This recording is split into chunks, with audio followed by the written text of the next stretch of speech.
So friends, ನಿಮ್ಗೆಲ್ಲ ಗೊತ್ತಿರೋ ಹಾಗೆ 5 ಸ್ಟೇಟ್ಸ್ ಎಲೆಕ್ಷನ್ಸ್ ಮುಗ್ದಿದೆ. ರಿಸಲ್ಟ್ಸ್ ಬರೋದೊಂದೇ ಬಾಕಿ. ಇನ್ನು ಅಕಸ್ಮಾತ್ ಏನಾದ್ರೂ ಬಿಜೆಪಿ ಸೋತ್ರೆ ಮಾರ್ಕೆಟ್ ಅಲ್ಲಿ ಫುಲ್ ಅಲ್ಲೋಲ ಕಲ್ಲೋಲ ಆಗೋದು ಗ್ಯಾರಂಟಿ ಅಂತ ಹೇಳ್ತಾ ಇದ್ದಾರೆ. ಅದ್ ಹೇಗೆ ಅನ್ನೋದನ್ನ ಒಂದು ಸ್ಮಾಲ್ ಡೀಟೇಲ್ ಅಲ್ಲಿ ಹೇಳ್ತೀನಿ, ಕೇಳಿ. ಸೊ ನೀವ್ ನೋಡ್ತಾ ಇದ್ದೀರಾ one India Kannada YouTube channel ಅನ್ನ. ನಾನು ರಶ್ಮಿ. ಈಗಾಗಲೇ ಚುನಾವಣೆ ಮುಗ್ದಿರೋ 5 ರಾಜ್ಯಗಳಲ್ಲಿ ಪಂಜಾಬ್ ಹೊರತುಪಡಿಸಿ ಮಿಕ್ಕ 4 ರಾಜ್ಯಗಳಲ್ಲಿ ಬಿಜೆಪಿ ಅಧಿಕಾರಕ್ಕೆ ಬರುತ್ತೆ ಅನ್ನೋ ವಿಚಾರ ಇನ್ವೆಸ್ಟರ್ಸ್ ಗೆ ತುಂಬಾ ಅಟ್ರಾಕ್ಟ್ ಮಾಡ್ತದೆ. ಉತ್ತರ ಪ್ರದೇಶ ಸೇರಿದಂತೆ 5 ರಾಜ್ಯಗಳಲ್ಲಿ ಗುರುವಾರ ಮುಕ್ತಾಯವಾದ ಆಯಾ ರಾಜ್ಯಗಳ ವಿಧಾನಸಭೆ ಚುನಾವಣೆಗಳು ಮುಗಿದಿವೆ. ಅದರ ಬೆನ್ನಲ್ಲೇ ಚುನಾವಣೋತ್ತರ ಸಮೀಕ್ಷೆಗಳು ಬರುತ್ತಿವೆ. ಆದ್ರೆ ಈ ಚುನಾವಣಾ ಸಮೀಕ್ಷೆಗಳು ಸುಳ್ಳಾದ್ರೆ ದೇಶದ ಶೇರ್ ಮಾರ್ಕೆಟ್ ತಲ್ಲಣಗೊಳ್ಳಲಿದೆ ಅಂತ ಮೂಲಗಳು ಹೇಳಿವೆ. ಉತ್ತರ ಪ್ರದೇಶ, ಉತ್ತರಾಖಂಡ, ಗೋವಾ, ಮಣಿಪುರ್ ಹಾಗೆ ಪಂಜಾಬ್ಗಳಲ್ಲಿ ಚುನಾವಣೆ ನಡೆದದ್ದು. ಇವುಗಳಲ್ಲಿ ಪಂಜಾಬ್ ಬಿಟ್ಟು ಮಿಕ್ಕೆಲ್ಲ ರಾಜ್ಯಗಳಲ್ಲಿ ಬಿಜೆಪಿ ಅಧಿಕಾರಕ್ಕೆ ಬರುತ್ತೆ ಅನ್ನೋದು ಹಲವಾರು ಸಮೀಕ್ಷೆಗಳ ಅನಿಸಿಕೆ.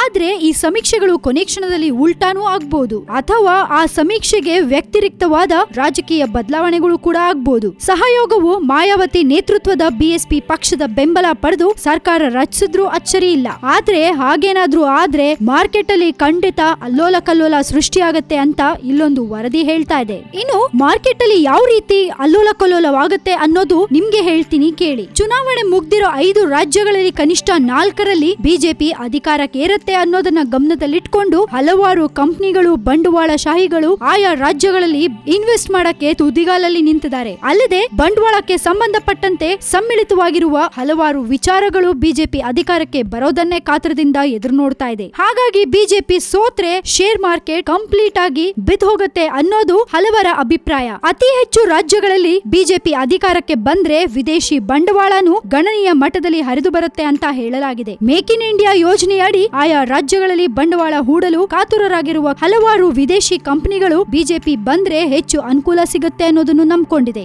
ಗುರುವಾರ ಸಂಜೆ ಚುನಾವಣೋತ್ತರ ಸಮೀಕ್ಷೆಗಳು ಹೊರಬಿದ್ದಾಗ ನಿಫ್ಟಿ ಷೇರಿನ ಗತಿ ತಟಸ್ಥವಾಗುತ್ತೆ. ನಿಜವಾಗಿ ಉತ್ತರ ಪ್ರದೇಶದಲ್ಲಿ ಬಿಜೆಪಿ ಅಧಿಕಾರ ಗದ್ದಿಗೆ ಹಿಡಿದ್ರೆ ನಿಫ್ಟಿಯ ಗತಿ ಏನಿಲ್ಲ ಅಂದ್ರೂ 200 ಅಂಕಗಳಷ್ಟು ಏರಿಕೆ ಕಾಣುತ್ತೆ ಅಂತ ತಜ್ಞರು ವಿಶ್ಲೇಷಿಸಿದ್ದಾರೆ. ಒಟ್ನಲ್ಲಿ ಈ ಎಲೆಕ್ಷನ್ ಒಂಥರ ಎಲ್ರಿಗೂ ತುಂಬಾ ಕ್ಯೂರಿಯಾಸಿಟಿ ಹುಟ್ಟಿಸ್ಬಿಟ್ಟಿದೆ. ಇದು ರಿಸಲ್ಟ್ಸ್ ಬಂದ ತಕ್ಷಣ ಎಲ್ಲಾ ವಿಷಯನೂ ಗೊತ್ತಾಗತ್ತೆ. ಸೊ ನಾವ್ ನಿಮ್ಗೆ ಎಲೆಕ್ಷನ್ ಬಗ್ಗೆ ಇನ್ನಷ್ಟು ಅಪ್ಡೇಟ್ಸ್ ಅನ್ನ ಕೊಡ್ತಾನೆ ಇರ್ತೀವಿ. ಸೊ ಕೀಪ್ ವಾಚಿಂಗ್ ನಮ್ಮ one India Kannada YouTube channel ಅನ್ನ. ಹಾಗೆ ಡೋಂಟ್ ಫರ್ಗೆಟ್ ಟು ಸಬ್ಸ್ಕ್ರೈಬ್. ಈ ನಮ್ಮ ವಿಡಿಯೋನ ಲೈಕ್ ಮಾಡಿ, ಶೇರ್ ಮಾಡಿ.